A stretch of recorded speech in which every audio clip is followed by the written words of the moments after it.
have a fascination, fueled by internet exploring and the desire to scale the furthest creases of the web. During the scavenge, I find niche interests and aesthetics. In this time, I've passed by colors of amber, dirty machinery, mankind's modern artifacts, old innovation, and industry. See, something about media depicting foreign, old, and strange machinery with cool structures with a warm filter of light gives me an unexplainable, odd feeling. It resembles the moments when you first stumble upon a deep rabbit hole, or forgotten hallucinations, or dreams. If you are confused by my descriptions, I understand, but if you share reflections of my thoughts, enjoy the show.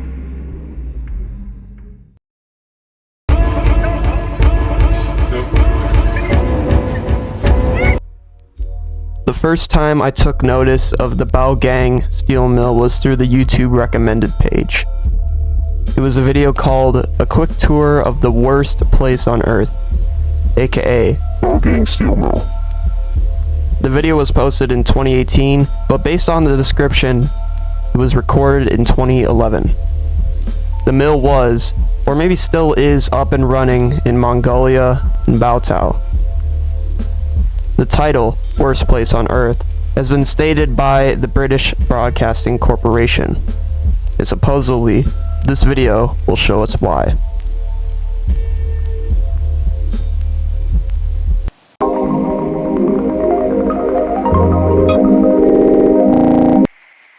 After a landscape shot of the steel mill depicting a lone biker, the context for the following runtime is provided, with a foreign speaker narrating an introduction to the video.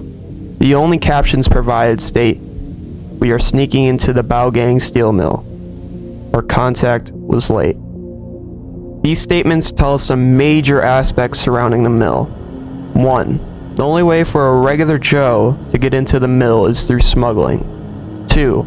To even have a contact that will provide access to the mill allows the audience to infer that the entrance to the mill is in some sort of demand, but that is merely speculation. After the quick intro, we are taken into a vehicle and a snippet of a conversation with the contact. After stating that they'll be heading away from the steel, the narrator asks if people are pouring steel into the pipes that stretch across the site. The contact says yes, which is then followed by a question of disbelief stating, "Into there?" This conversation abruptly shifts into another landscape shot of the pure dystopia and contamination of the area. The air is visibly thick with a white smoke, and you can almost taste the fumes covering every corner of the site. With no blue sky showing in the video, it almost seems like some sort of black and white filter. The only aspect of the video contradicting this palette are the faded green buildings and the peach face of the man riding the train, carrying an ash-like substance.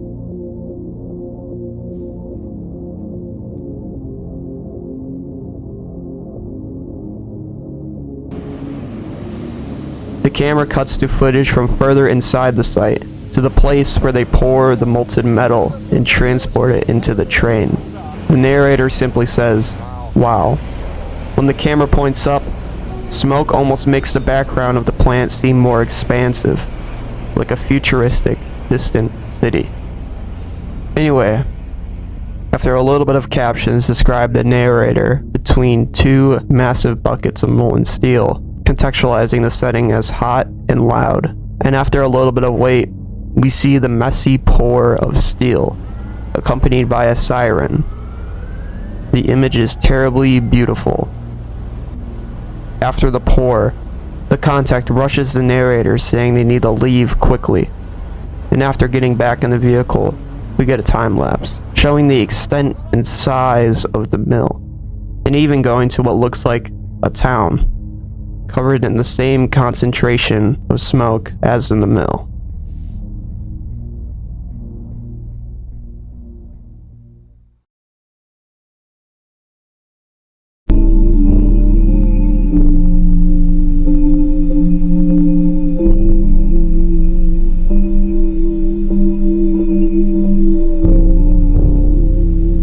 One quick thing to mention is a melody that can be heard in scarce parts of the video, echoed in the BaoGang steel mill.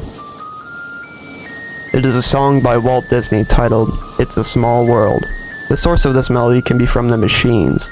It is a way to know if the machine is either working or not working. And while in itself, the melody is seen as relaxing and nostalgic, the tune being found here is ironic in a nightmarish way. How could a sound connecting to the limitless world of animation and story be lost here? The deep recesses of man's footprint. And a weapon against the land we live in. After watching this video, I was directed to a link of an article written by BaoGang in 2015 that gave me more answers to the steel mill, the dystopian lake filled by the world's tech lust. This article is prominent for many reasons, but one is its inclusion of the artificial black lake formed by the toxic sludge of the mill. This lake is in part polluted by distinct pipes that spew chemical waste left over from production. Tim describes the stink of sulfur in screaming pipelines as hell on earth, a nonetheless fitting name for the mill.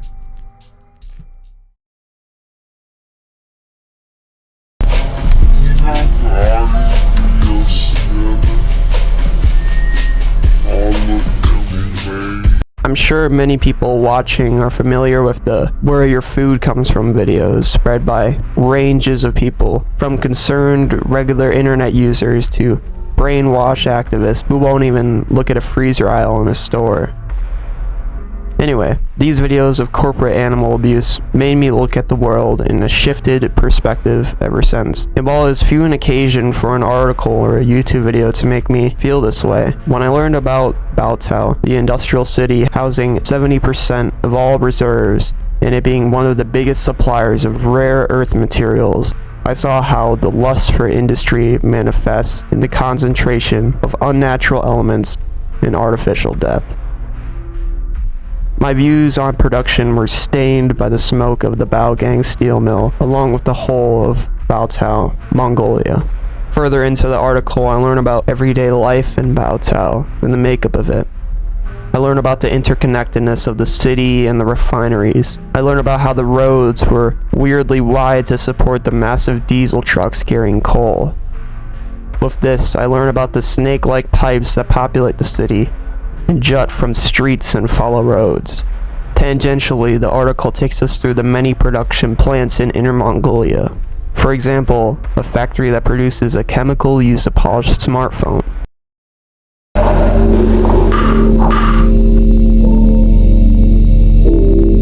And near the tail end of the article, the author makes the connection. In some ways, Baotou is almost akin to what America and Western Europe must have looked like during the birth of the Industrial Revolution. Baotou is a forgotten history embodied in the modern era. Baotou, and everything that encompasses it, represents the universal greed for haphazard management of the earth for man's wants.